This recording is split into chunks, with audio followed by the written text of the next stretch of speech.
Le damos muchas gracias a Dios. Gracias a Dios por su bondad, su misericordia. Y muchas veces se nos olvida, ¿verdad? Eso, la misericordia de Dios. Porque es precisamente por ella que estamos aquí. Es por la causa de la misericordia de Dios que fuimos escogidos desde antes de la fundación del mundo. Es por la misericordia de Dios que hemos pasado una pandemia donde parece que ya se nos ha olvidado que muchos sucumbieron por la voluntad de Dios, ¿verdad? En esa pandemia, tíos, primos, familiares, y la voluntad de Dios se cumplió en sus vidas y Él le plació llamarlos en ese tiempo a su presencia. Pero la misericordia de Dios nos tiene todavía con vida y la misericordia de Dios nos tiene todavía en este lugar, con un corazón dispuesto para escuchar la palabra de Dios, con el propósito de que podamos aprenderla, pero también ponerla por obra. Y estoy enfatizando esta mañana la misericordia de Dios, porque de eso trata el tema del día de hoy, de la misericordia de Dios. La misericordia de Dios. Con esta enseñanza, o con este aspecto que sucedió hace algún tiempo en la vida de Jesús, se culmina el capítulo 20 del Evangelio de Mateo. Y ahí en Mateo capítulo 20, versículo 29 en adelante, vamos a leer, amados hermanos, para poder ver acerca de la misericordia de Dios, que es el tema que hoy vamos a estar tratando en la voluntad de Dios. Y dice Mateo capítulo 20, versículo 19, 29 en adelante: Al salir ellos de Jericó, los seguía una gran multitud, y dos ciegos que estaban sentados junto al camino, cuando oyeron que Jesús pasaba, clamaron diciendo: Señor, Hijo de David, ten misericordia de nosotros. La gente los reprendía para que callaran, pero ellos clamaban más diciendo: Señor, Hijo de David, ten misericordia de nosotros. Jesús, deteniéndose, los llamó y les dijo: ¿qué queréis que os haga? Ellos le dijeron: Señor, que sean abiertos nuestros ojos. Entonces Jesús, sintiendo compasión, les tocó los ojos y enseguida recibieron la vista y lo siguieron. Hasta que nosotros, hermanos, después de leer este pasaje, podamos ver que hasta que nosotros nos convertimos en receptores de la misericordia de Dios, hasta que nosotros logremos ser receptores de la misericordia de Dios, créame que nada bueno de parte de Dios podrá ocurrir en nuestra vida. Debemos saber que antes de venir a Cristo experimentamos, lo primerito fue la misericordia de Dios. Todos los que hemos venido a Cristo en un punto de nuestra vida, fuimos receptores de esa misericordia. No sé dónde andábamos en el camino, perdidos, haciendo diferentes cosas, diferentes situaciones que había en nuestra vida. Algunos metidos en el alcohol, otros en las drogas, otros en la brujería, otros en todos los caminos, menos en el camino de Dios. Pero ahí, en un momento de nuestra vida, fuimos de alguna manera influenciados por Dios para que la misericordia de Dios nos alcanzara. El otorgamiento de la misericordia requiere ir acompañada forzosamente de fe. De otra manera, tú no puedes recibir la misericordia si esta no va acompañada de fe. Quien no está entonces dispuesto a recibirla, entonces perecerá eternamente. Quien no esté dispuesto a recibir la misericordia de Dios, tarde que temprano tendrá su fin eterno en el lugar donde Dios no quiso que él estuviera.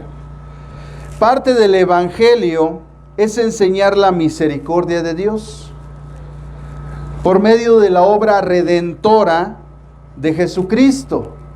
O sea, uno de los aspectos importantes del Evangelio de Jesucristo, donde va implícita la salvación, de hecho, una de las partes doctrinales importantes en la soteriología, en la doctrina de la salvación, está la misericordia, así como la gracia, la redención, la expiación, la cuestión del pecado, todo eso va implícito en la obra redentora y en la doctrina de la salvación. Ahí está también en uno de esos puntos, está implícita la misericordia de Dios.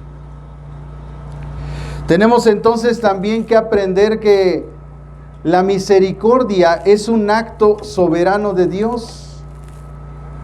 La misericordia no es porque yo le llore, le grite, le patalee, me tire en el piso, porque eso solamente es una demostración de mi falta de fe. Y Dios no responde ni a los gritos, sino Él responde a la fe. Lo que Dios vio en estos hombres no fue lo fuerte que gritaban, sino la fe que ellos tenían. Y eso lo vamos a ver en la declaración de las palabras que ellos dijeron. Lo que ellos dijeron no fue cualquier frase, no fue cualquier palabra. Es por eso que Jesús vio en ellos la fe, no tanto los gritos, porque no gritaron una vez y Jesús les respondió.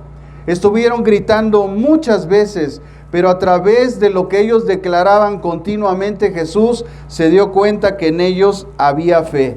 Mire lo que dice la carta a los Romanos en el capítulo 9. Ahí en el capítulo 9, en el versículo 15 al 18. Recuerde que en Romanos, en este capítulo, ya se empieza a hablar acerca del plan de Dios para con Israel. Y en el versículo 15 dice: pues a Moisés dice, tendré misericordia del que yo tenga misericordia. Me compadeceré del que yo me compadezca. Así que no depende del que quiere, ni del que corre, sino de Dios que tiene misericordia. Porque la Escritura dice a Faraón: para esto mismo te he levantado, para mostrar en ti mi poder y para que mi nombre sea anunciado por toda la tierra. De manera de que de quien quiere tiene misericordia, y al que quiere endurecer, endurece. ¿Se dan cuenta cómo la misericordia es un acto soberano de Dios? Él tiene misericordia del que Él quiere. Y mucha gente dice: ¿y por qué no ha tenido misericordia de mí? Pues tal vez porque no se lo ha pedido. Pero lo que sí vemos en este pasaje es que si tú te formas como un receptor de la misericordia de Dios, Dios la puede otorgar. Este capítulo, entonces, hermanos, 20 termina con una narrativa de la sanidad de 2 ciegos, que es un acto de la soberanía de Dios, que es su misericordia.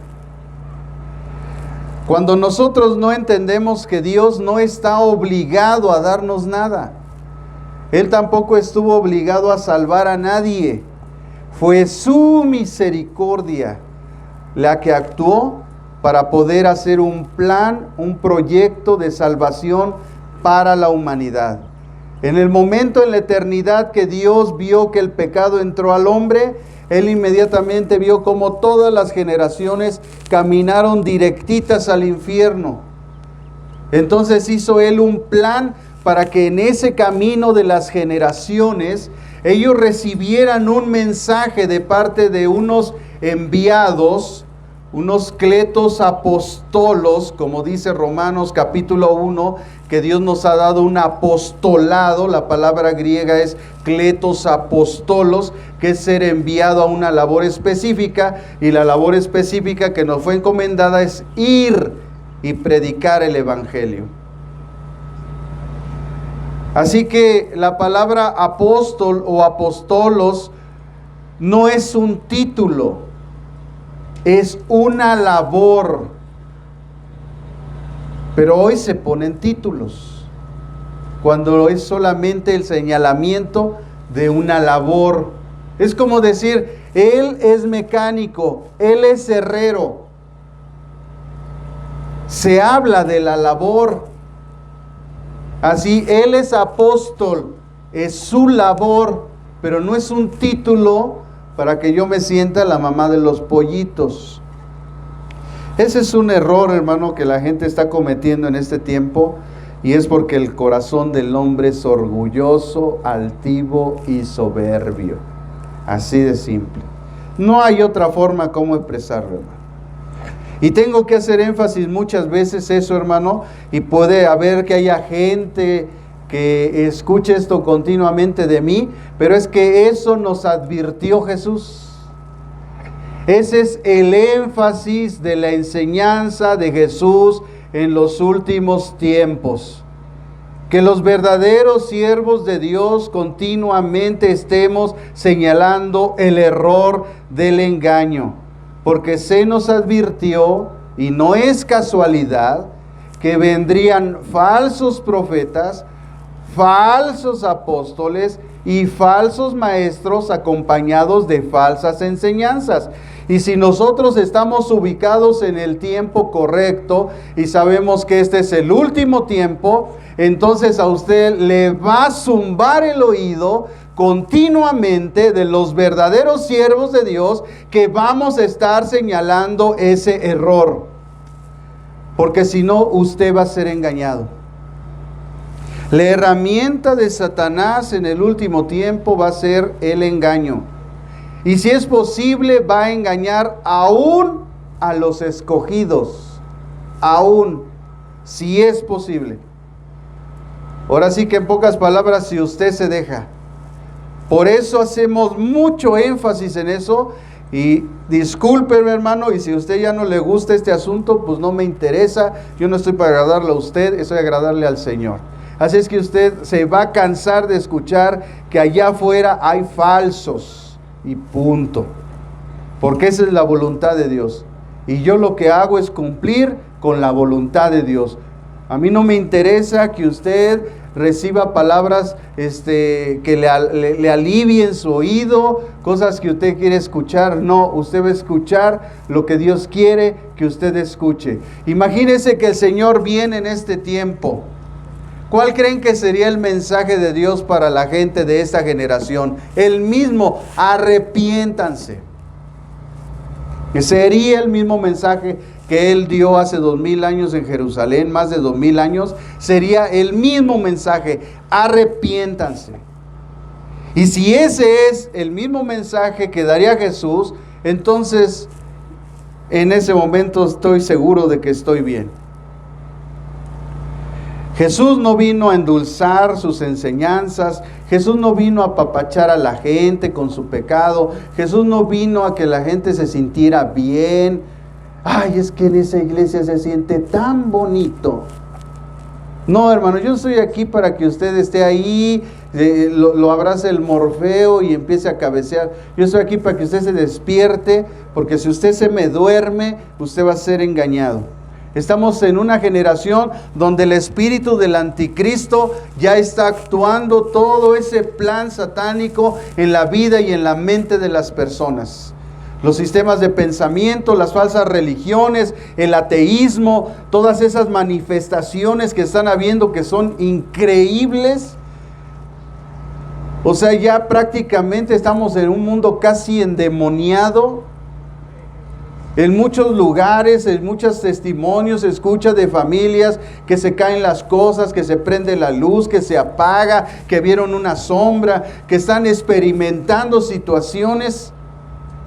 Y es porque el ser humano, a través de sus prácticas de maldad, está poniendo el ambiente para que los demonios, los espíritus de maldad estén en su ámbito y puedan afectar a las personas. Por eso en nuestra vida debe de estar en nuestra casa la alabanza, porque si hay algo que el enemigo no soporta es la alabanza a Dios. Y usted tiene que traer alabanza en su mente, en su corazón, y la debe tener en su casa, para que no participemos nosotros con las obras infructuosas de las tinieblas, sino que las reprendamos. Esa es la ordenanza de parte del Señor en la palabra.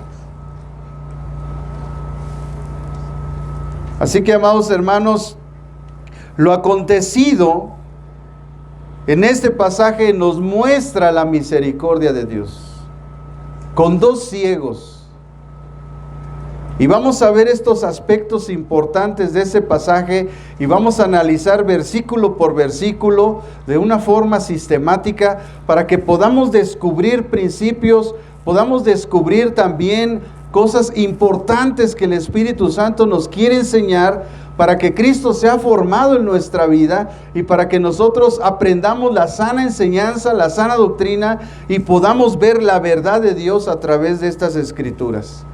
Y dice el versículo 29 que salieron ellos de Jericó y los seguía una gran multitud. Cuando nosotros nos quedamos ahí y no indagamos y no escudriñamos, pues solamente nos quedamos ahí. Pero esto es muy importante, porque ellos estaban saliendo de una ciudad que había sido maldecida. Y que Josué,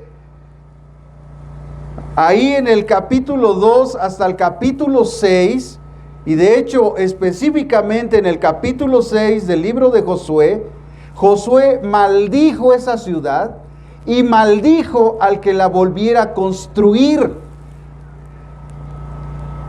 Es decir que si se hubiera obedecido la voluntad de Dios, esa ciudad no se hubiera reconstruido. Pero nos encontramos tiempo después de los tiempos de Josué y vemos que Jesús tuvo que pasar por esa ciudad maldecida, que alguien, un maldito cualquiera, la volvió a construir. Nosotros leemos en el libro de Josué cómo cuando el pueblo de Israel cruza el Jordán y entra a la tierra prometida, cómo Dios les dio la victoria con mano poderosa y quedó completamente destruida la ciudad. Era una ciudad amurallada grandísima. En las paredes de la ciudad había casas enteras. En las paredes de la muralla había casas enteras. Imagínense el grosor de la muralla donde cabía toda una casa con una familia. Nadie podía penetrar esa ciudad. Solamente el poder de Dios pudo hacerlo. Y cuando Josué destruyó toda la ciudad, porque era una ciudad malvada y perversa, es lo que no entiende la gente, porque la gente dice, ay, como un Dios bueno mató a tanta gente, pero esa gente llevaba años atentando contra la santidad de Dios, y eso es lo que se le olvida al mundo, que vivimos a veces atentando contra la santidad de Dios. Y llegó un momento de juicio de parte de Dios, y ese día llegó, y el instrumento que usó Dios, pudo haber usado a Satanás, pero a Dios le plació que su mismo pueblo trajera el juicio a esa ciudad, y a través de ellos, de rodear la ciudad, fuera quebrantada esa ciudad. Pero son aspectos de la teología que mucha gente no entiende, porque no tiene al Espíritu.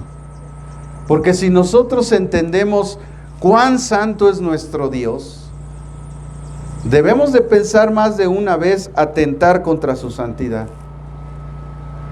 Y en vez de juzgar el hecho, juzgar la gracia y la misericordia y la paciencia que Dios tuvo a través de generaciones con todos esos pueblos a los cuales en su debido momento les trajo juicio. Así que esta ciudad, si nosotros viéramos un mapa, ¿verdad? ¿dónde empezó Jesús su ministerio? En Galilea, y de ahí bajando en el mapa se encontraba Jericó, una ciudad que ya no debería de existir, pero que se tuvo que encontrar con ella Jesús. Después de Jericó está Betania, y después está la ciudad de Betfagé, y después está Jerusalén. Estamos hablando de entre Jericó, Betania, Betfagé hasta Jerusalén, más o menos como 25 kilómetros. Y Jesús iba caminando.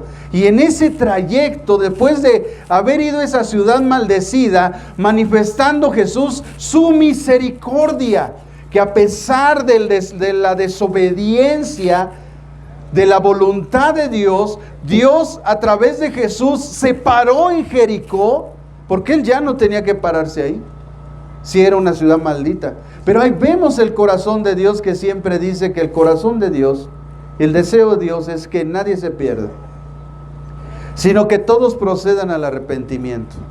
Pero ese es el deseo de Dios.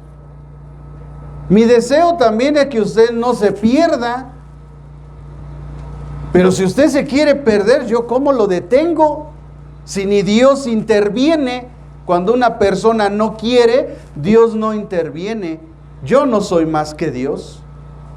Así es que en ese sentido, hermano, usted a mí no me tiene que juzgar, porque yo no soy Dios, yo no soy más bueno que Dios. Y si Dios no detiene a alguien necio que no quiere la verdad y que no quiere ser salvo y que no quiere recibir bendición, pues yo ¿quién soy, hermanos?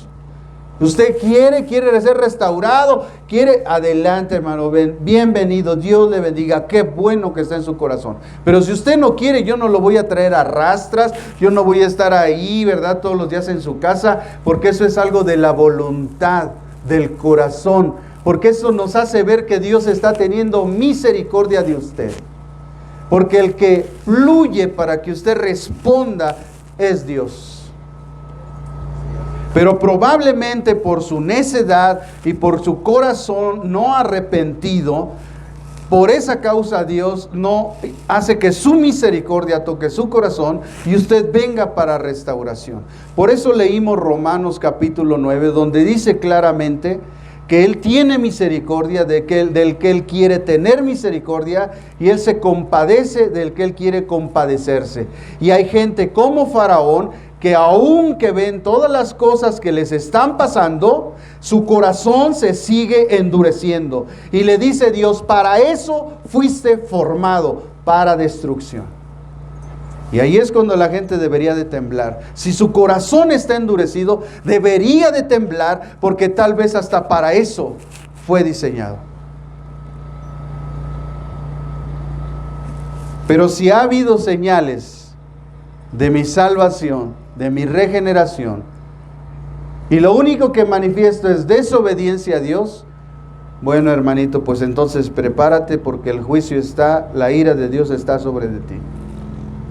Porque Él es justo, Él no hace acepción de personas. Y si un hijo le falla y no se arrepiente, el Señor le envía juicio. Y démosle gracias a Dios que no estamos bajo la ley, porque si estuviéramos bajo la ley, en el momento que tú pecaras te vendría tu consecuencia. Así pasó en el Antiguo Testamento. Pero gracias a la misericordia que actúa en nuestra vida y la gracia de Dios, es que aunque nos equivocamos, aunque fallamos y hacemos tonterías, Dios es paciente con nosotros como hijos para que nos arrepintamos y entonces volvamos al camino y empecemos a caminar bajo los principios, los planes y los proyectos de Dios en nuestra vida. Porque el deseo de Dios es que nadie se pierda. Ese es su deseo, pero la gente no quiere. Esa es otra cuestión. Así que Jesús va a esa ciudad y les demuestra que en Él hay misericordia, a pesar de la maldición de Josué. Porque seguramente Josué fue inspirado por Dios para maldecir a esa persona. Pero como el Mesías, la señal del Mesías en la mentalidad judía era que Él era el restaurador de todas las cosas. Entonces esa señal de que Jesús pisa Jericó quiere decir que Él estaba restaurando toda aquella maldición que una vez había sido proferida por esa ciudad. De tal manera que cuando él sale de esa ciudad, multitudes de esa ciudad lo siguieron, porque la gente estaba hambrienta de la misericordia de Dios. Pero estaban ciegos espiritualmente. Tan ciegos que no sé cuánto tiempo ya iban caminando con él y nadie se atrevía a preguntarle algo para que pudieran obtener algo. Hasta que llegaron en el camino y estaban dos ciegos sentados, y ellos dos, que son receptores de la misericordia de Dios, porque puede ser que ellos hayan estado ciegos físicamente, pero no espiritualmente, hermanos. No espiritualmente, y vamos a verlo ahorita, hermanos. Porque hay una ceguera física, pero también hay una ceguera espiritual. Y aquí vemos a unos ciegos físicos, pero no espirituales. Los otros veían, pero eran ciegos espirituales. Había una multitud detrás de Jesús, ciegos espirituales. Y ahí en el camino había dos ciegos físicos, pero que podían ver espiritualmente. Ellos sí sabían quién era Jesús. Ellos sí sabían qué representaba Jesús. Pero los que iban con él haciendo la bulla y ahí vamos con el Mesías, ¿no? Y ni sabían quién era él. Por eso ellos se atrevieron a apelar a la misericordia de Dios a través de Jesús. Esta ciudad entonces de Jericó, que había sido maldecida, Dios manifestó su restauración a través de Jesús. En ese tiempo, hermanos, en los tiempos de Josué, Jerusalén se llamaba Jebeús. Tenía otro nombre. Y también ahí pasaban los mercaderes y era una ruta comercial y pasaba mucha gente por ese territorio.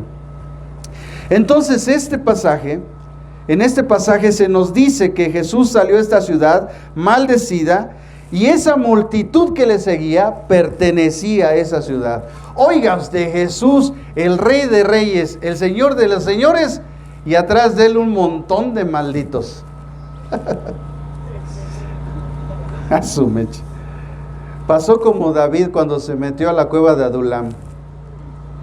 Se trajo a los endeudados, se trajo a lo peorcito de la ciudad y se los metió ahí. Oye, yo un día dije, Señor, lo que nadie quiere en esta ciudad, mándamelo. ¿Y qué cree que llegó usted? Le estoy revelando algo, hermano. Así que no se sienta muy sabroso. Usted es lo peorcito de aquí de Santa Inés. Pero eso es lo que Dios busca. Él busca lo vil y lo menospreciado. Dice el versículo 30 que y esos dos ciegos que estaban sentados junto al camino, cuando oyeron que Jesús pasaba, clamaron diciendo: Señor, Hijo de David, ten misericordia de nosotros. En ese camino de Betania, hermanos, bueno, ese camino de Jericó hacia Betania, se encontraron con estos dos ciegos. Ya dijimos que eran ciegos físicos, pero no espirituales. En el pasaje paralelo de Lucas 18, 35 al 43, Lucas 18, 35 al 43, dice que ellos preguntaron a la multitud qué era lo que pasaba.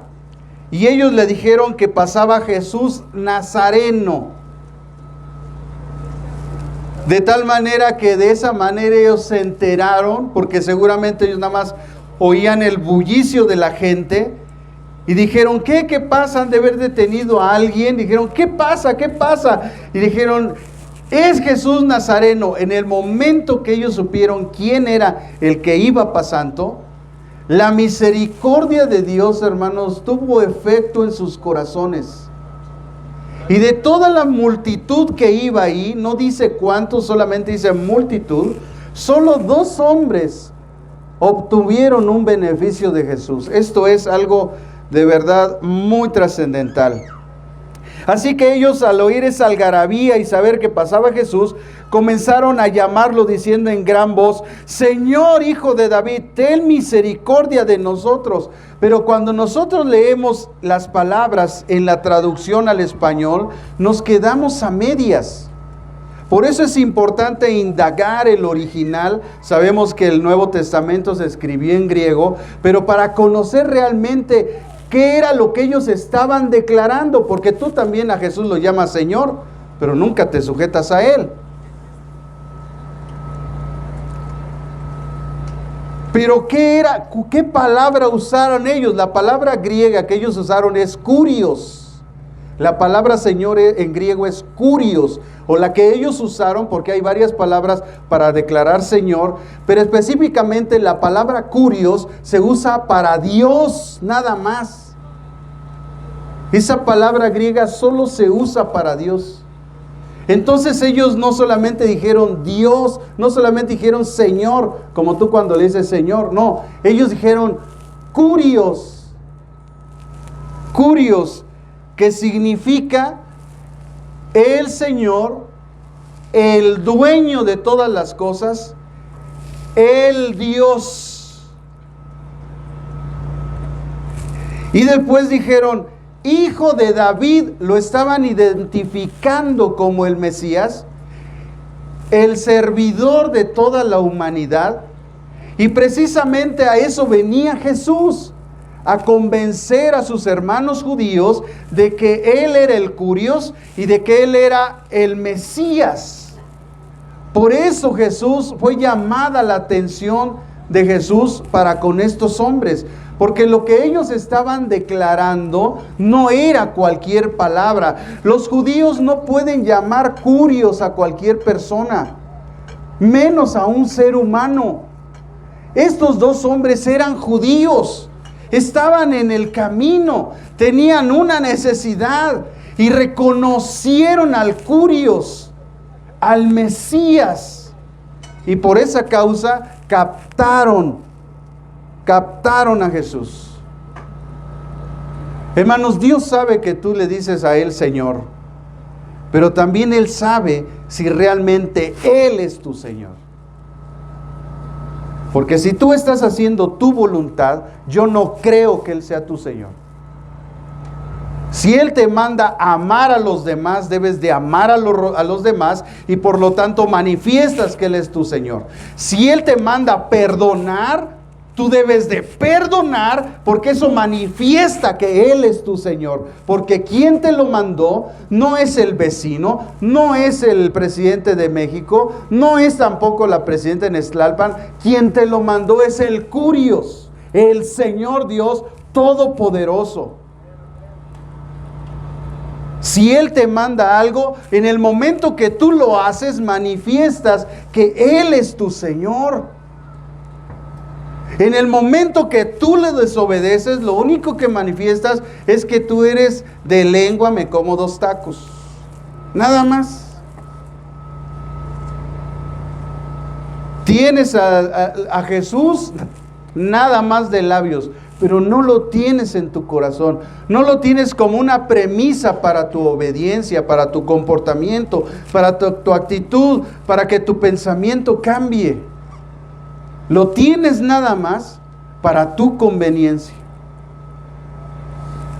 Y ese es el error, hermano, en el que están muchos hijos de Dios.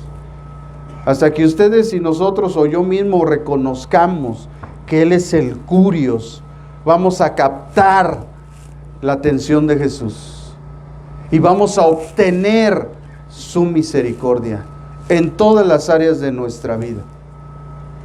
Lo que ellos declararon no era cualquier palabra, hermanos. Como estaban declarando esa palabra, por esa causa los querían callar. Por esa causa los reprendían. Porque los judíos saben, ellos veían a un ser humano caminando y haciendo milagros, pero no reconocían quién era. Y tan era así que iban al lado de Él y no sabían quién era. Y estos dos que estaban ahí sabían quién Él era. cuáles eran sus títulos divinos, inmediatamente lo identificaron, porque sus ojos espirituales están abiertos. Cuando tus ojos espirituales están abiertos, tú sabes quién es tu Señor. Cuando tus ojos espirituales están cerrados, haces lo que quieres porque no sabes quién es el Señor. ¿Quién es el que debe de gobernar tu vida? ¿Quién es el que debe de guiar tu vida? Tus sentimientos, tus acciones, tu comportamiento, tus actitudes. Solamente es el Curios el que debe de gobernar tu corazón. Por eso mucha gente hace lo que quiere. Porque seguramente tiene a Jesús de labios.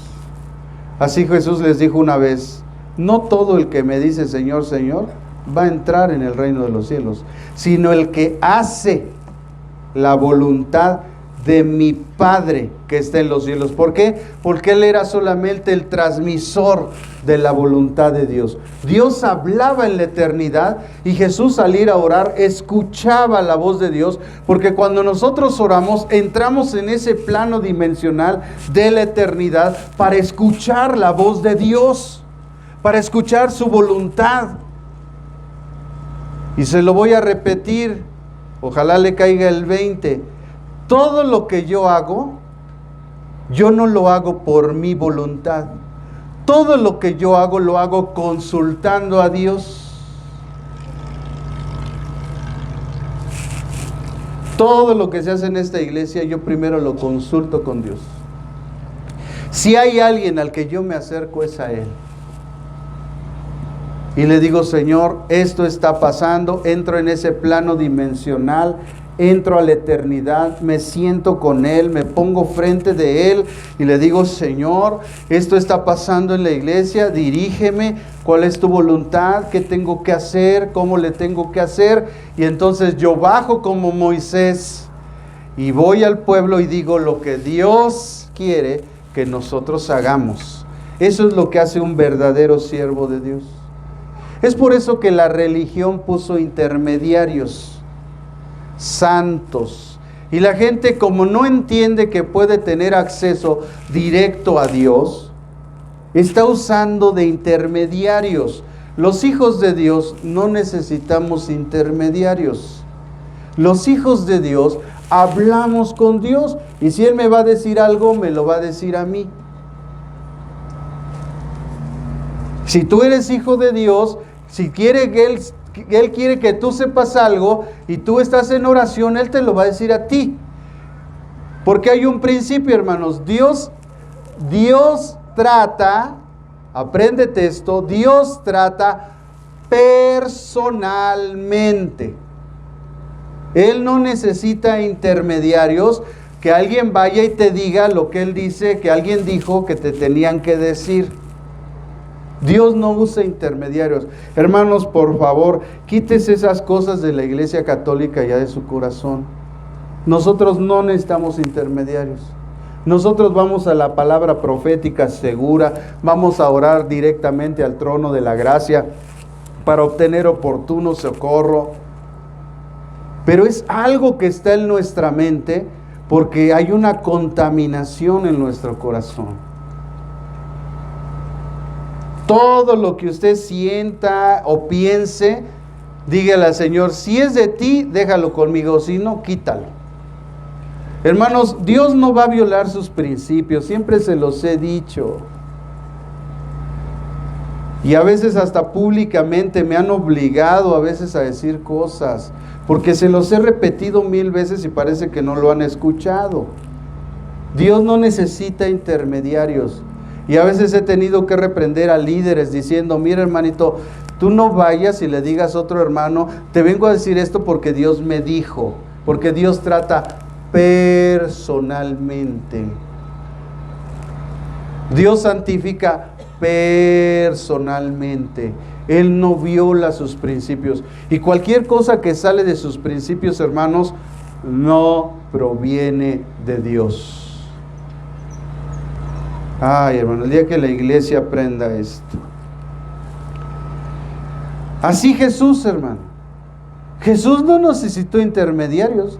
Él iba, por eso cuando Él nos enseñó a orar, Él nos hubiera dicho, sí, dile a San Goloteo, dile a Santa Catarina que interceda por ti. Eso no dijo. Dijo, cuando ustedes vayan con mi Padre, entren en su cuarto y cerrada la puerta, oren a su Padre que está en secreto, y su Padre que está en secreto los va a recompensar en público. Y cuando ustedes oren, no sean como los hipócritas que se ponen al frente y hacen grandes oraciones para que los mundos los vean y digan, wow, cómo ora, qué power. No oren como esos hipócritas, sino que ustedes aquí en su corazón oren, Padre nuestro que estás en los cielos, santificado. Y no es un rezo.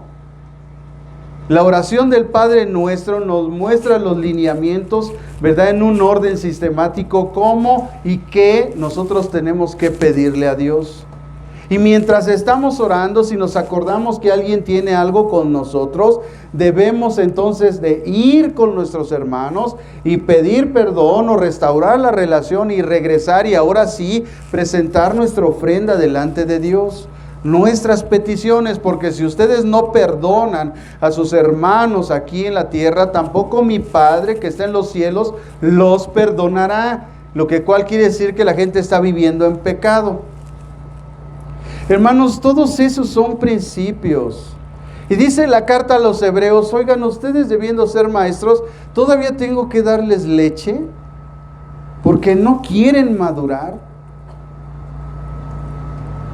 Todavía están peleando con las doctrinas del bautismo, todavía están peleando con...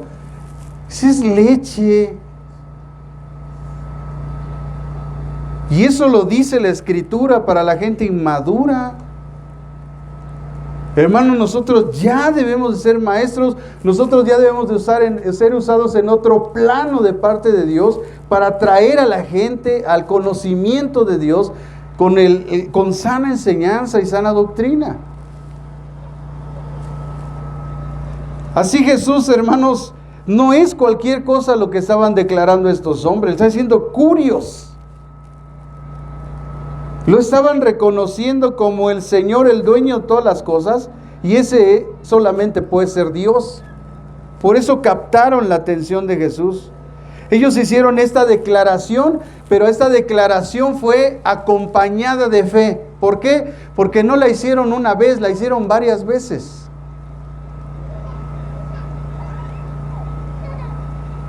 Pero cuando tú pides algo, quieres pedir y que ya irte y ya Dios lo va a hacer. No, Dios quiere ver tu fe, si realmente esa es una necesidad apremiante en tu vida o nada más es algo del egoísmo que hay en tu corazón. Jesús sabía eso, hermano. Por eso cuando los dos responden, hermano, hay dos. Dígame usted, ¿qué posibilidad hay de que dos se pongan de acuerdo en la misma petición sobre la misma necesidad? Oye, si el matrimonio no se pone de acuerdo y ya no son dos, son una sola carne. Estos eran dos personas diferentes, eran dos ciegos. Eran de diferentes familias. Y sin embargo, ellos concluyeron que realmente su verdadera necesidad era la sanidad física. Porque la espiritual ya la tenían. Ahora nosotros trabajamos al revés, tenemos la física, pero muchas veces la espiritual nos falta. Por eso ahora tenemos que pedir la misericordia de Dios de estos ciegos, pero no en el sentido de una misericordia del lado físico, sino de una misericordia del lado espiritual. Señor, déjame ver lo que tú quieres que yo vea y que no estoy viendo. Pero mucha gente no quiere ver las cuestiones espirituales. ¿Sabe por qué? Porque las cuestiones espirituales nos llevan a un orden y somos bien desordenados. Nos lleva a una disciplina y somos bien disciplinados. Nos lleva a obedecer y somos bien desobedientes. Nos lleva a caminar rectamente y andamos caminando chueco. Ya te dicen el chorrito, te haces grandote y te haces chiquito. De tan chueco que caminas en la vida. Pero es importante que nosotros a través de este pasaje podamos discernir que la necesidad que tú y yo tenemos, por cuanto nosotros sí tenemos ojos y vemos, es la necesidad de la visión espiritual. Y dije espiritual, no espiritualoide. No es para que andes viendo monstruos, sí. No, es una visión espiritual, como decía Pablo en Efesios, que Dios nos dé la capacidad de discernir las cosas espirituales, es decir, la voluntad de Dios en nuestra vida. Ellos ya la tenían, la visión física, la visión espiritual, les faltaba la física. Y tan les faltaba la física que en el momento que les fue restaurada, dice que siguieron a Jesús. Eso es trascendente. Porque hay gente que dice ver, pero no sigue a Jesús. Yo no sé cómo dicen ver si no siguen a Cristo. La declaración, hermanos, entonces que nosotros vemos y la petición que ellos hicieron, es el aspecto que nosotros vemos en el versículo 30. En el versículo 31 dice, la gente los reprendía para que callaran, pero ellos clamaban más diciendo, Señor, Hijo de David, ten misericordia de nosotros. Aquí lo que vemos, hermanos, este aspecto es la actitud de la gente. Mire, hermano, esto es muy importante. La gente en ocasiones va a ser nuestro primer obstáculo para mostrar nuestra fe. La palabra gente precisamente viene derivado, ¿verdad?, de la palabra de donde se derivó la palabra gentil. La palabra gentil es la gente que no tiene a Dios. Eran los gentiles. Los judíos le llamaban perros, imagínense. Y de ahí viene la palabra gente. Entonces estamos hablando de la gente que se supone que no conoce de Dios, y por su estado espiritual de no conocer de Dios, van a ser el primer estorbo para nuestra fe. La gente impedirá o tratará de impedir que perseveremos, insistamos, clamemos hasta que la misericordia de Dios actúe en nosotros. Así la gente se les oponía a estos dos ciegos. Cállense, ya, cállense, no saben lo que están diciendo. Los reprendían porque ellos lo llamaban curios. Hijo de David, Mesías. Y entonces ahí vemos claramente que los ciegos eran otros. Solo esos dos sabían quién era Cristo. Por eso las palabras que ellos proclamaron. Para los judíos el Mesías era el que traería restauración o reparación. Por lo tanto, ellos que estaban pidiendo restauración o reparación de una cuestión en su vida. Cuando nosotros pedimos misericordia, estamos pidiendo restauración o reparación de una cuestión de nuestra vida. Y eso, hermanos, Dios lo puede hacer. El hebreo usa una palabra para restauración o reparación que es tikkun. Y es muy bonito, hermano, y muy importante esto. Porque esta palabra tikkun habla de la reparación o restauración de las cosas que solamente pueden proceder de Dios. Todo eso significa, es la implicación de esta palabra tikkun con K, tikkun, que es la reparación y la restauración de las cosas, y que además esto solamente aplica para Dios. ¡Wow! ¡Qué bonito, hermanos! De verdad. Por eso nosotros cuando leemos en el original, de verdad aprendemos mucho más cosas, entendemos mucho mejor, conocemos lo que realmente el autor de las Escrituras, que es el Espíritu Santo, nos quiso enseñar y decir. Porque a través de las traducciones muchas veces se pierde la esencia de lo que realmente Dios quiso decir en el idioma original que Él escogió para que se escribiera su palabra. Por tal motivo, dice la Escritura en la segunda parte del versículo 31, que ellos insistieron y dijeron: Señor, Hijo de David, ten misericordia de nosotros. A pesar entonces de la oposición, ellos clamaron con más fuerza. Porque el mundo, la gente, siempre se va a oponer. Cuando nosotros caminamos en las cosas de Dios, vamos a encontrar una oposición. El hecho de que esta iglesia tiene circunstancias es el resultado de que vamos caminando en la voluntad de Dios. Si no, el diablo no nos vendría a incomodar. Hay una frase de mi pastor, me decía: tienes algo que aprender del ministerio, hijo. Siempre me decía así mi pastor. Y decía yo: sí, pastor, ¿cómo qué? Y me decía: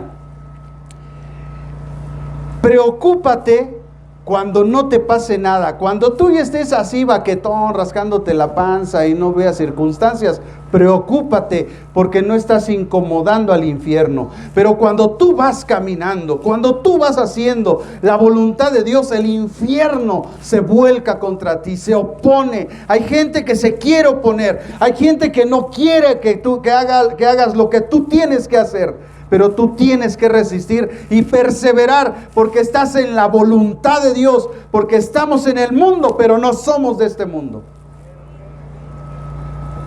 Y créame que yo me preocupo más cuando no tengo circunstancias.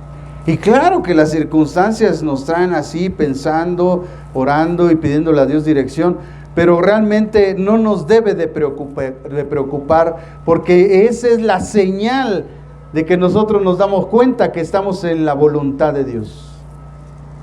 Si no estuviéramos en la voluntad de Dios, el diablo te deja, vas para allá, vas para el hoyo, igual que la bola de otros que van para allá. Déjalo solito, solo, pues ahí va solo.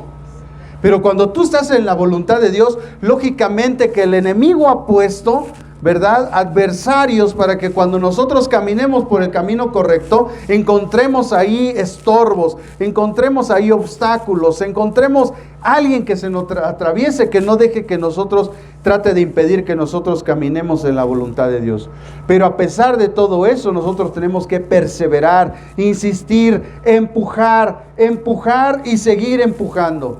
Decía uno de los más grandes estrategas que existió, ¿verdad?, de guerra, Napoleón, decía que hay 3 minutos en la batalla donde todo se decide, porque ya no consiste en cuántas bombas le aviento, cuántos espadazos doy o cuántos plomazos, sino cuánto estamos dispuestos a resistir al frente de la batalla.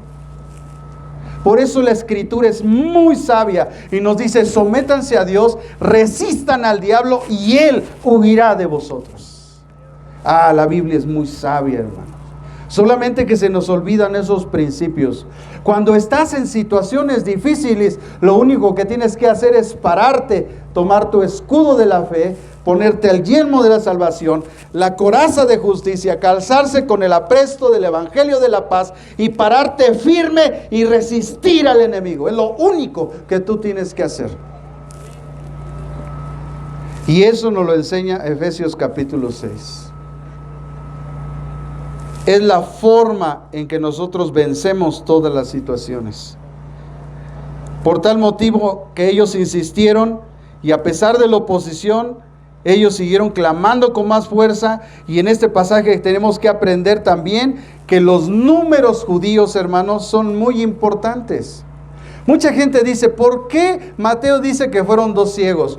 ¿Por qué Marcos dijo que era 1? ¿Por qué Lucas dice 1? Por la simple, hermano, bueno, no tan simple, pero si la gente no tiene entendimiento de la cultura judía, no lo va a entender, y mucho menos si no sabe que el Evangelio de Mateo fue escrito para los judíos. Y el escritor Mateo, él sabía lo importante de lo que es la numerología en la vida judía, y al decir que eran 2, el número 2, entre los judíos, simboliza que hay 2 ideas en conflicto. Por una parte, ellos querían ser restaurados y clamaban a gran voz.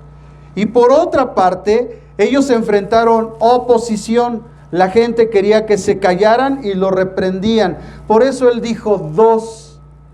Porque él sabía que las palabras hebreas no solamente son palabras, son números.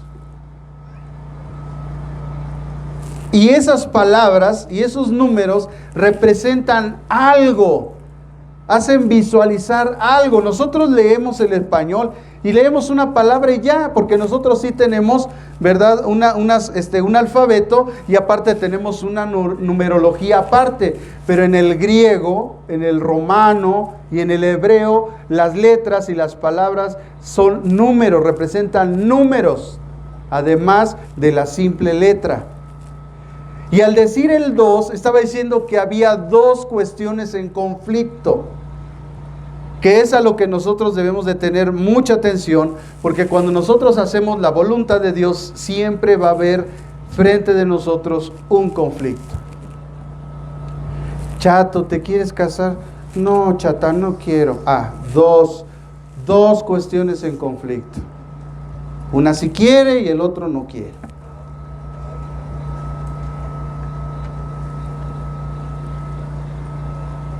Hoy hacemos esto. No, yo creo que no. Y ahí está el conflicto.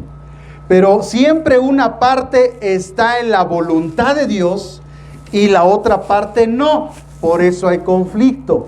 Pero cuando las dos se ponen de acuerdo en la voluntad de Dios, ya no hay conflicto. Es lo que nos quiere enseñar el autor de este evangelio.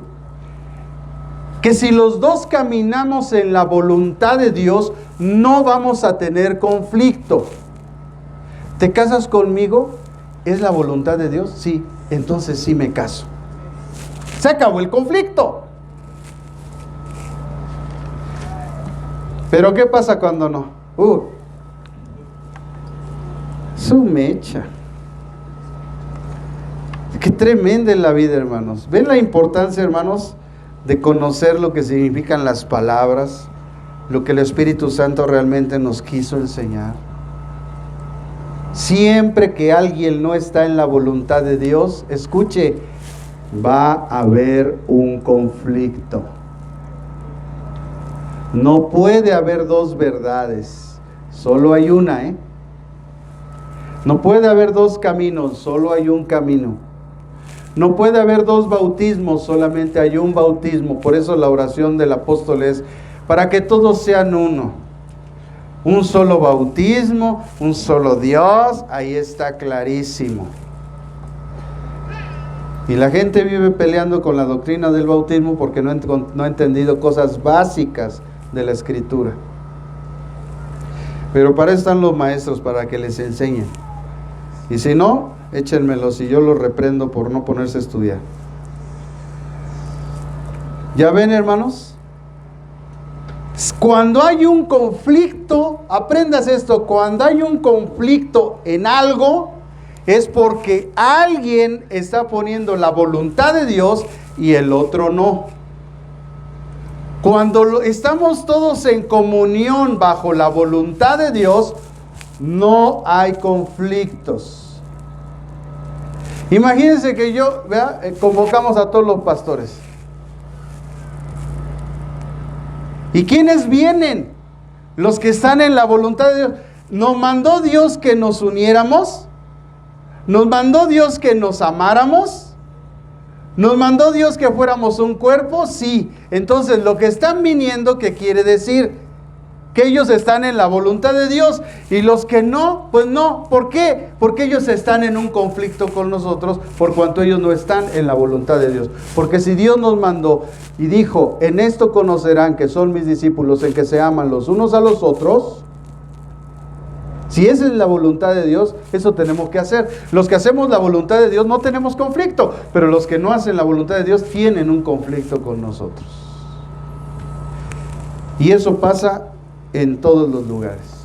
La gente que no está en la voluntad de Dios vive en conflicto con los demás. Apréndase eso, hermano. Es un principio.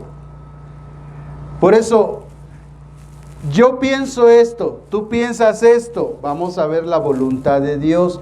Leemos la voluntad de Dios y entonces ya ves, yo estaba correcto, tú no. Entonces tú solamente haz la voluntad de Dios y se acaba el conflicto. ¿Ya ve por qué viven conflictos? Porque uno de ustedes está en la voluntad de Dios y el otro no. Eso es lo que nos enseña este pasaje. Qué bonito, hermano. De verdad yo dije, Dios mío, precioso eso. Qué bonita enseñanza. A través de la numerología, hermano, qué bonito. Estas dos formas entonces de conflicto con mucha seguridad las veremos en nuestras vidas y tienen el propósito de que nuestra fe se fortalezca, la misericordia de Dios nos restaure y seamos sanados. El ejemplo nosotros lo vemos, hermanos, de estos tipos de conflictos y situaciones sobre alguien que esté en la voluntad de Dios y alguien que no, en Hechos capítulo 4, miren. Quiero terminar a la 1, así es que ponga mucha atención. No se me distraiga, porque si me distrae nos vamos a las 3. Hechos capítulo 4. Hechos capítulo, y no porque yo quiera, hermanos, sino porque creo que debe ser ya, nosotros tenemos que avanzar. Hechos capítulo 4, versículos del 1 al 22. Fíjese lo que dice la Escritura. Vamos a ver un conflicto. Mientras ellos hablaban al pueblo, vinieron sobre ellos los sacerdotes con el jefe de la guardia del templo y los saduceos, resentidos de que enseñaban al pueblo y anunciaban en Jesús la resurrección de entre los muertos. Y les echaron mano y los pusieron en la cárcel hasta el día siguiente, porque era ya tarde, pero muchos de los que habían oído la palabra creyeron y el número de los hombres era como de 5,000. Aconteció al día siguiente que se reunieron en Jerusalén los gobernantes, los ancianos y los escribas, y el sumo sacerdote Anás y Caifás, Juan, Alejandro y todos los que eran de la familia de los sumos sacerdotes, y poniéndolos en medio les preguntaron: ¿con qué potestad o en qué nombre habéis hecho vosotros esto? Entonces Pedro, lleno del Espíritu Santo, les dijo: gobernantes del pueblo y ancianos de Israel, puesto que hoy se nos interroga acerca del beneficio hecho a un hombre enfermo, de qué manera éste ha sido sanado, sea notorio a todos vosotros y a todo el pueblo de Israel, que en el nombre de Jesucristo de Nazaret, a quien vosotros crucificasteis y a quien Dios resucitó de los muertos, por él este hombre está en vuestra presencia sano. Este Jesús es la piedra rechazada por vosotros los edificadores, la cual ha venido a ser cabeza del ángulo, y en ningún otro hay salvación, porque no hay otro nombre bajo el cielo dado a los hombres en el que podamos ser salvos. Entonces, viendo la valentía de Pedro y de Juan, y sabiendo que eran hombres sin letras y de vulgo, se admiraban y le reconocían que habían estado con Jesús. Y viendo al hombre que había sido sanado, que estaba en pie con ellos, no podían decir nada en contra. Entonces les ordenaron que salieran del concilio y deliberaban entre sí diciendo: ¿qué haremos con estos hombres? Porque de cierto señal evidente ha sido hecha por ellos, notoria a todos los que viven en Jerusalén, y no lo podemos negar. Fíjense su corazón endurecido, hermano. Sin embargo, para que no se divulgue más entre el pueblo, amenacémoslo para que no hablen de aquí en adelante a hombre alguno de este nombre. Entonces los llamaron y les ordenaron que en ninguna manera hablaran ni enseñaran en el nombre de Jesús. Pero Pedro y Juan respondieron diciéndoles: juzgad si es justo delante de Dios obedecer a vosotros antes que a Dios, porque no podemos dejar de decir lo que hemos visto y oído. Ellos entonces, después de amenazarlos, los soltaron, no hallando ningún modo de castigarlos por causa del pueblo, porque todos glorificaban a Dios por lo que habían hecho, ya que el hombre en quien se había hecho este milagro de sanidad tenía más de 40 años. Pero fueron puestos en libertad, y resulta que de todas formas después lo volvieron a castigar.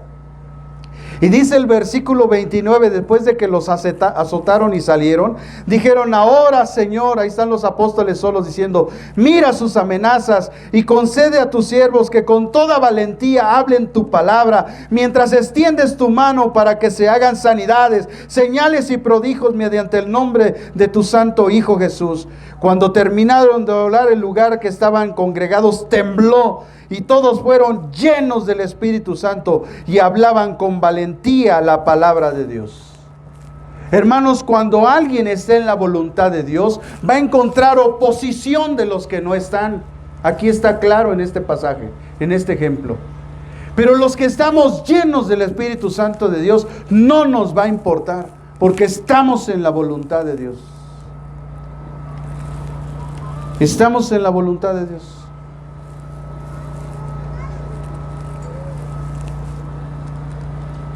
Así claramente, hermanos, vemos esa oposición a la cual tú y yo nos vamos a enfrentar un día. Siempre va a haber oposición. Cuando tú estás bien delante de Dios, vas a tener situaciones en tu vida. No vayas a decir: ay, pastor, es que me pasa una, me pasa otra, ya me quiere dar una limpia. Entiende que lo que te está pasando es porque estás en la voluntad de Dios, porque si no estuvieras, el diablo ni siquiera se metería contigo. Porque estás en otro camino. Él ha puesto en nuestro camino oposición. Ha puesto trampas. Ha puesto tentaciones. Ha puesto a nuestros adversarios para que estén siempre oponiéndose a nosotros. Cuando Daniel propuso su corazón para buscar la voluntad de Dios, el ángel Gabriel fue enviado desde el cielo, desde la eternidad, inmediatamente, y encontró oposición.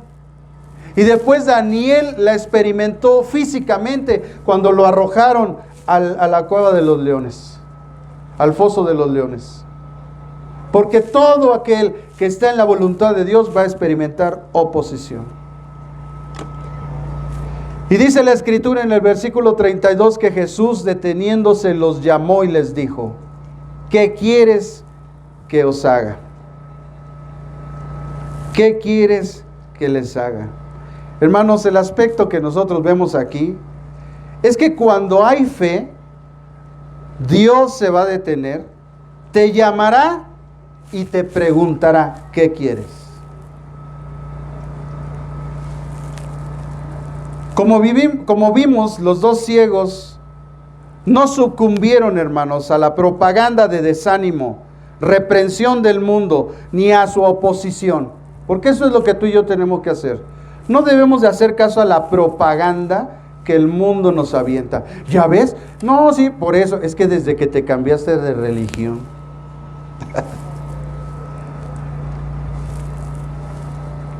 Oye, antes hacías, antes venías, antes esto, antes... No sucumbas ante la oferta del mundo, hermano. Tú sabes que estás bien delante de Dios. Estás en su voluntad, aunque ellos no lo entiendan.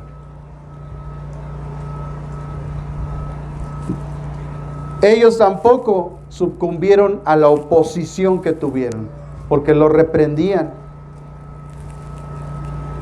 Ellos perseveraron en la fe. Trataron de captar la atención de Jesús con más denuedo. O sea, que si tenemos tantas circunstancias, hay que servir cada vez mejor y más al Señor. Y aunque por dentro nos estemos quebrando, estemos por fuera alabando a nuestro Señor. Eso es lo que tú y yo tenemos que hacer. No sucumbas a la voluntad del mundo.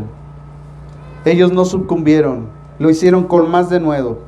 Jesús pudo responder al primer llamado, pero Él quiere desarrollar nuestra fe y nuestra esperanza en Él. Él quiere que la desarrollemos. Jesús se detuvo. Él hizo un paréntesis. Imagínense, Él va a cumplir la voluntad de su Padre a Jerusalén, pasa por Jericó, las multitudes lo ven y van atrás de Él. Y ahí va Jesús adelante y todos atrás. Él va a cumplir la voluntad de Dios, pero hizo un paréntesis en ese camino porque vio dos hombres de fe. Él pudo haber dicho, cállenlos porque yo voy a hacer la voluntad de Dios. No, hermanos, a veces de repente tenemos que detenernos en la voluntad para ver, quizás podemos nosotros obtener una bendición en ese trayecto o bendecir a alguien en nuestra voluntad que estamos haciendo de parte de Dios. Entonces él se detuvo, hizo ese paréntesis en su camino y propósito de ir a Jerusalén, y al ver y escuchar a estos dos hombres de fe, Jesús los llamó y ellos vinieron a él, porque él llama y nos pide venir. Cuando captamos su atención, él nos hace un llamado, nos hace venir. Es decir, nos hace sentir que estamos en su presencia.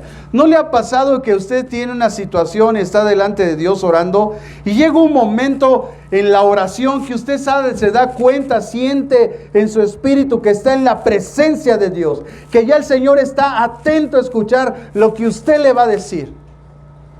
Porque Él hace un paréntesis en todo y nos llama, porque nosotros no vamos a Él si Él no primero nos llama. Es como la reina Esther, ella no podía entrar a la presencia del rey si el rey no la llamaba.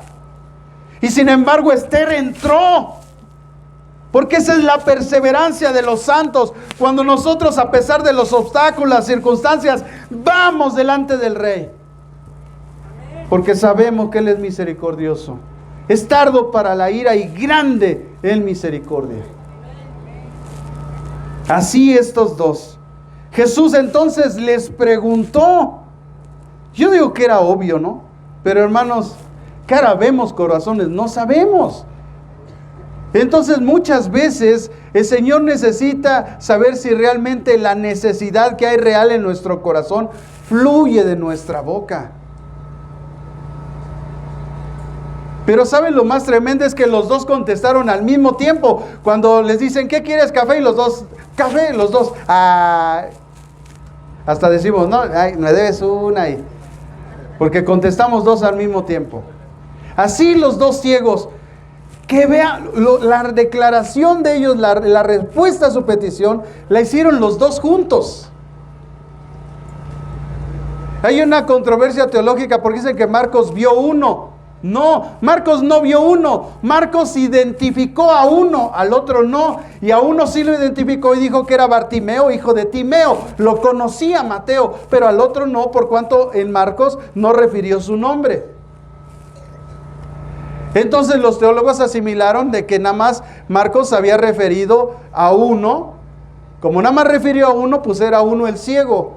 Pero ese es un error teológico, porque debemos de ir, ¿verdad?, a los mensajes paralelos y entender y decir que eran dos, pero que Marcos identificó a uno. Y como Lucas no conocía a ninguno, pues él solamente dijo que era uno.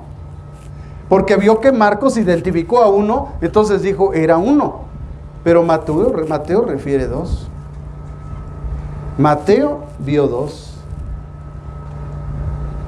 Había que ver quién estaba más cerca de esos ciegos para ver si era uno, si era dos. Pero como no lo podemos saber, lo que sí vemos, y para poder nosotros asimilar las escrituras, es que de estos dos, Marcos identificó a uno hasta por su nombre y conocía. Tú vas en la calle y dices, mira, ahí viene, no quiero decir apodos, ahí viene Juanito López. ¿Y quién viene con él? No lo conozco.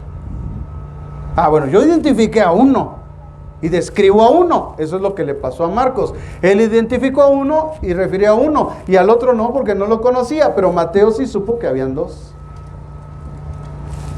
Eso es lo bonito de las escrituras. La escritura debemos de armonizar.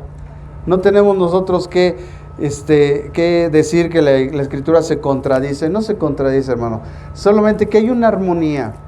La perspectiva de las personas pudo haber sido diferente, como muchas veces nos pasa.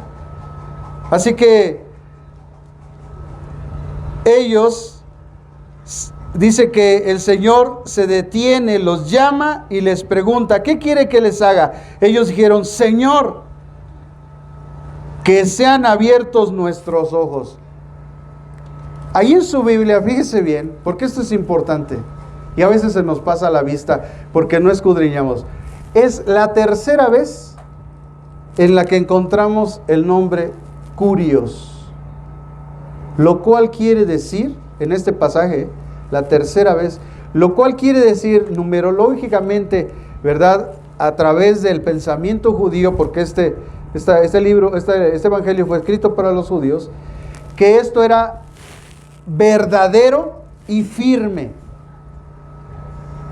Nuevamente le dicen Curios, lo señalan y lo ratifican a Jesucristo como el Señor, el dueño de todas las cosas y el Dios de los dioses.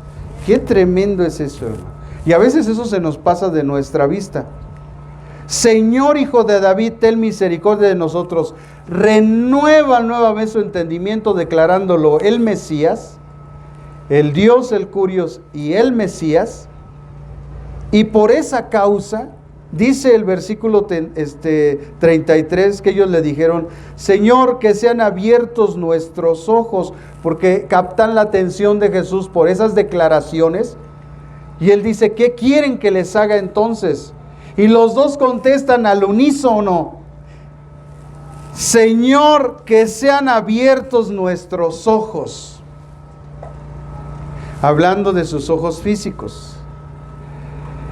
Entonces Jesús, sintiendo compasión, que la compasión es un fruto de la misericordia, inmediatamente les toca los ojos y enseguida, subraye en su Biblia esa palabra, enseguida, recibieron la vista y lo siguieron. Y eso es trascendente, hermano. Primero que Jesús, todos lo reprendían por lo que ellos declaraban. Y Jesús no los desmintió, sino que a través de mostrarles el milagro, ratificó lo que ellos declaraban, que Él era el Curios y el Mesías. Porque Jesús obra con hechos, no con palabras. El evangelio no es con palabras, es con poder de Dios. Jesús no los desmintió. Ratificó con ese milagro quién Él era. Ratificó la declaración de estos dos hombres.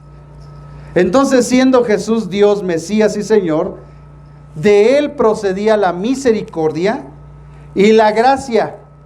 Por eso Él solamente los tocó y fueron sanos, porque así actúa la fe. Cuando tú tienes fe, basta que Él extienda su mano y las cosas ocurren por tu fe. Él no responde a tus lágrimas ni a tus gritos, Él responde a tu posición de fe.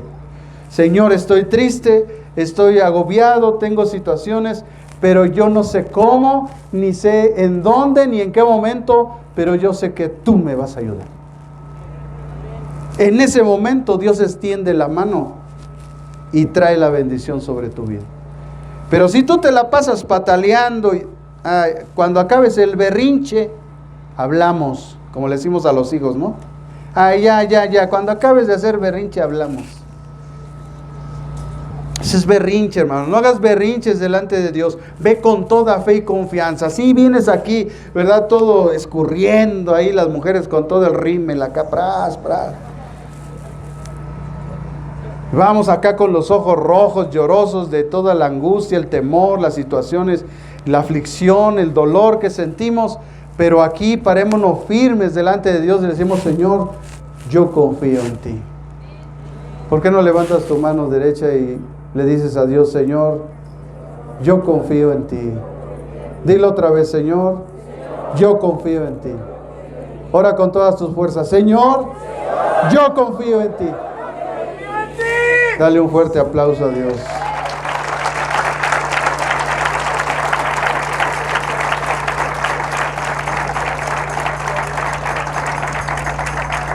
Finalmente, hermanos, para terminar en esta tarde, les dije que íbamos a terminar, gracias a Dios.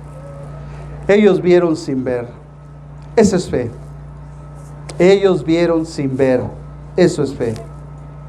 Por eso yo estoy en contra de la gente que dice que subió al cielo y bajó al infierno. Eso ya no es fe. Esa ya no es esperanza. Porque ¿qué esperamos si ya lo vimos? Hermanos, la gente puede ser engañada por el diablo y ni si cuenta se da. Porque la gente es egoísta, es soberbia, altiva. Siempre está pensando que ellos tienen más privilegios que otros. ¿No se siente usted así cuando alguien le dice, no, es que yo bajé al infierno y fíjate que vi esto, vi aquello? Y tú dices, bueno, ¿y yo quién soy? ¿O qué? Yo no soy nada, Señor, como no para ver por ahí un arbolito de Navidad, aunque sea en el cielo. Digo, por decir algo, hermano. No, hermanos, nadie merece más que otros, nadie es más que otros, nadie merece más títulos que otros, todos somos iguales a los ojos de Dios. No crea esas mentiras, hermano. No esté viendo esas cosas en internet. Eso no le va a traer más fe. La fe viene por oír la palabra de Dios. Ese es el principio de Dios. Ellos vieron sin ver. Nosotros creemos sin haber visto. La gente de la antigüedad se salvó creyendo en el Mesías que había de venir. No lo vieron. Nosotros nos salvamos en el Mesías que vimos y no lo vimos. Eso es fe. Pero alguien que ya lo vio, ya no anda por fe, ya anda por vista. Entonces, ¿Dios es mentiroso? Dios no viola sus principios, hermanos. No se deje engañar por esa gente. No esté viendo esos videos. No, esas cosas no son de Dios. Oiga, ellos nunca habían visto al maestro. Solo escucharon que iba por ahí y ellos creyeron y entonces tuvieron su bendición. Ellos no lo habían visto, no lo conocían, solamente escucharon. Dice Marcos que alguien les dijo, es Jesús de Nazaret. Jesús de Nazaret, Él es el Mesías, Él es el Curios, hijo de David, Él misericordia. Nosotros recibieron su bendición. Pero ellos no lo vieron. Así que dice la Escritura que el Señor vino al ver esa fe, tocó sus ojos y enseguida recibieron la vista. Y en agradecimiento, porque eso es, ese es el meollo del asunto, hermano. ¿Cuántas cosas, ponte a pensar, cuántas cosas has recibido de parte de Dios? Cuando de repente estoy ahí en mi casa, estoy en el escritorio pensando ahí que estoy preparando un mensaje o estudiando para la escuela, estoy ahí pensando y empiezo a veces a pensar todo lo que Dios ha hecho en mi vida. Y entonces ya a veces me siento cansado, me siento agotado, pero por puro agradecimiento a lo que Él hizo conmigo, respiro profundo y sigo leyendo. Y sigo estudiando, y sigo escribiendo, y lo sigo siguiendo. ¿Cuántas cosas Dios ha hecho en nuestra vida? La respuesta natural de alguien que ha recibido un beneficio tan grande como la salvación es que lo sigamos. Por eso esto es trascendente. No crea que esto está puesto porque sí. Al ellos recibir la compasión de Dios y al recibir y sentir sus dedos santos en sus ojos y que enseguida recibieron la vista, la respuesta natural de alguien que recibe un beneficio de parte de Dios es que lo sigue. Por eso dice, y lo siguieron. En agradecimiento a lo que Él les hizo, lo siguieron. ¿Qué ha hecho entonces Dios en tu vida? Segunda pregunta, ¿lo sigues? ¿Te has dado cuenta que la única causa por la cual tú y yo estamos aquí es por puro agradecimiento? ¿Tuviste esta semana algo que agradecerle a Dios y por eso estás aquí? ¿Lo estás siguiendo? Por eso a mí me cuesta a veces pensar cuando la gente no quiere venir a la iglesia, cuando tenemos tanto que agradecerle a Dios. Tenemos tanto que agradecerle a Dios que a mí se me hace, no sé, algo ya ilógico en mi vida que yo no venga y me pare aquí y le agradezca y le cante así con mi voz de sapo, no importa. A Él le encanta oírnos, porque Él no mira nuestros dones de cánticos, si estamos afinados o si no lo somos, si tocó bien en la bataca, si no tocó bien, si cantó bien la que estuvo aquí, la que estuvo acá. Él no mira eso, Él mira nuestro corazón, el agradecimiento que hay en nosotros por todo lo que Él está haciendo y lo que va a hacer. Por eso estamos aquí. Por eso si mi hermano no lo quiere alabar, si está perdido en el universo, si está viajando con los ovnis, bueno, es su bronca. Yo he venido a alabar a mi Señor. Yo he venido a darle gracias. Les acabo de hablar en el inicio, hermanos, que pasamos una pandemia. ¿No deberíamos estar agradecidos? Oye, ¿no sentiste cuando... Bueno, al menos a mí sí se me cerró la garganta y sentí que no podía respirar. Empecé a vomitar y empecé a sentir un vértigo tan tremendo que estaba yo tendido en el piso allá en casa. Yo digo que estaba agonizando, de verdad no podía respirar, estaba yo hasta...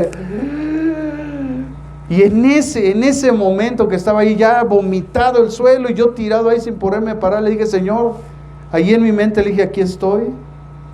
Si este es mi momento, estoy dispuesto.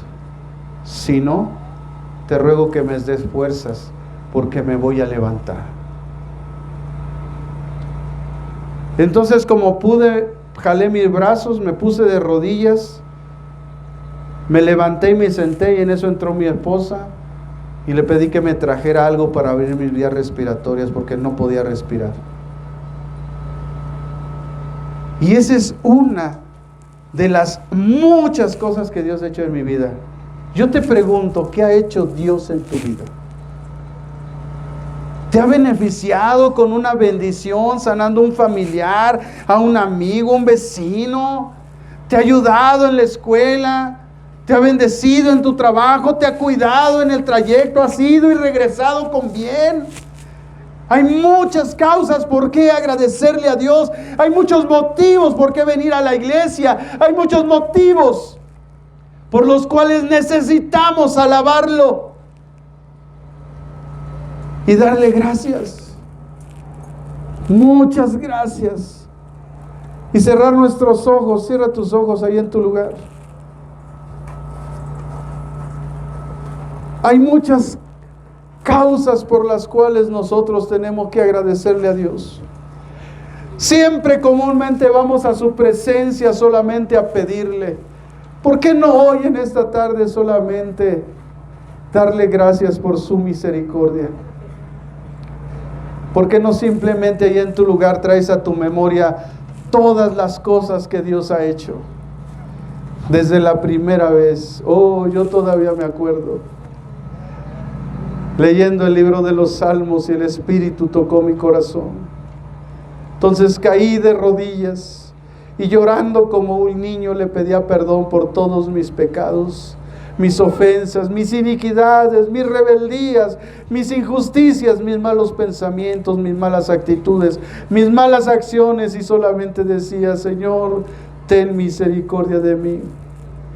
Los judíos tienen una palabra hermosa que dice Rahem, Rahem, Rahem, ten misericordia de nosotros, Señor. Gracias, Padre, por tu misericordia. Hasta aquí nos has ayudado, hasta aquí nos has sostenido, has derramado de tu benevolencia y tu bondad en nuestra vida, Señor. ¿Cómo no agradecerte? Perdóname las veces, Señor, que no he venido a agradecerte. Perdóname, Señor, te lo ruego, ten misericordia, perdóname, porque tú mereces siempre toda la gloria, toda la alabanza, toda la honra, Señor. Y yo un solo día a veces por mi egoísmo no he querido venir a alabarte y darte gracias, Señor. Gracias por la esposa que me diste, Señor.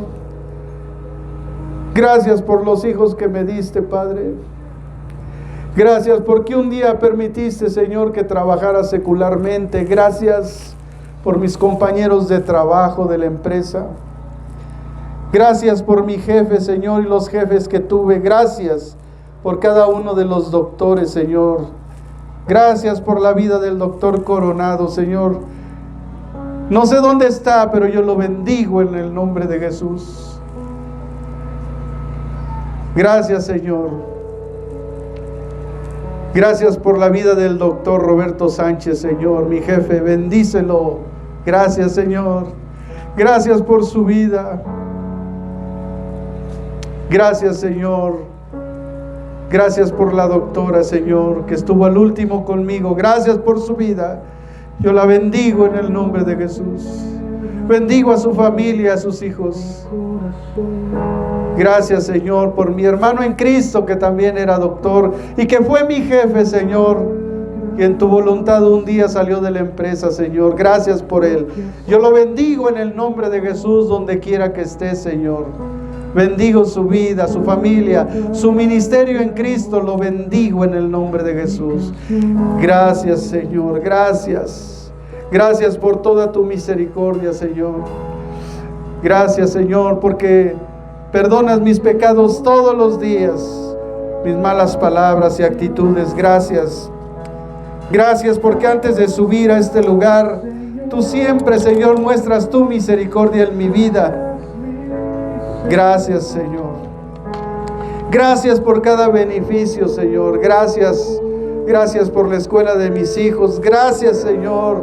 Gracias por mi hogar. Gracias por todo lo que hay en él. Gracias porque tú estás en él. Gracias, Señor. Gracias.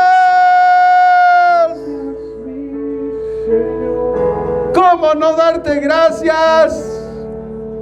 ¿Cómo no agradecerte? Tu misericordia. Hoy me has abierto los ojos, Señor, para ver tu misericordia.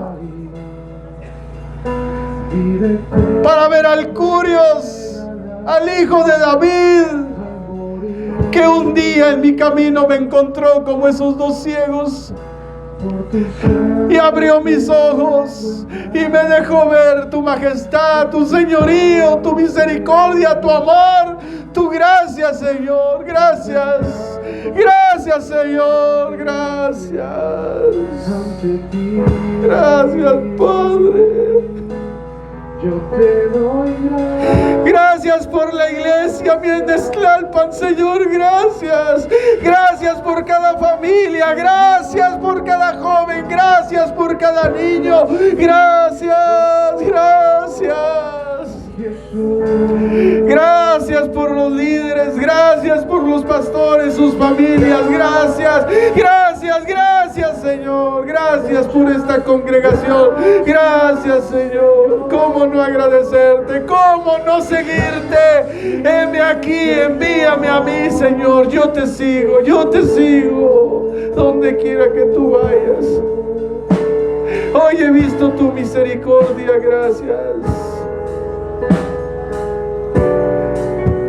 En esta tarde, si tú vienes por primera vez y el Espíritu Santo ha mostrado la misericordia en tu vida, yo te invito a que vengas al frente y le des gracias a Dios y lo recibas como el Señor y el Salvador de tu vida. Sal de tu lugar y ven y dale gracias a Dios. Ven al frente y di gracias, Señor. Hoy yo recibo tu misericordia. Si tú vienes por primera vez, ven. Ven, o si tú quieres entregarle tu vida a Cristo, dile: ven, Señor, aquí estoy. Aquí estoy, Señor. Gracias. Póngase de pie, hermano. Sígale dando gracias a Dios. Gracias, Señor. Gracias. Hay muchas cosas por qué agradecer a Dios. La salud, el amor, la coinonía, la provisión. Tantas cosas, tantas y tantas cosas. Dios le bendiga. Gracias. Dios le bendiga. Alguien más, venga al frente, reciba de parte de Dios. Y dele gracias a Dios. Y dele gracias a Dios. Porque solo es su misericordia. Es su misericordia en su vida. Él va pasando en nuestro camino. Hay algo hermoso de este pasaje, que no se volvió a mencionar un evento como este, donde unos ciegos fueron encontrados en el camino de la voluntad de Jesús y recibieron la gracia y la misericordia de Dios. Usted que está aquí al frente, cierre sus ojos, incline su rostro y dele gracias con todo su corazón.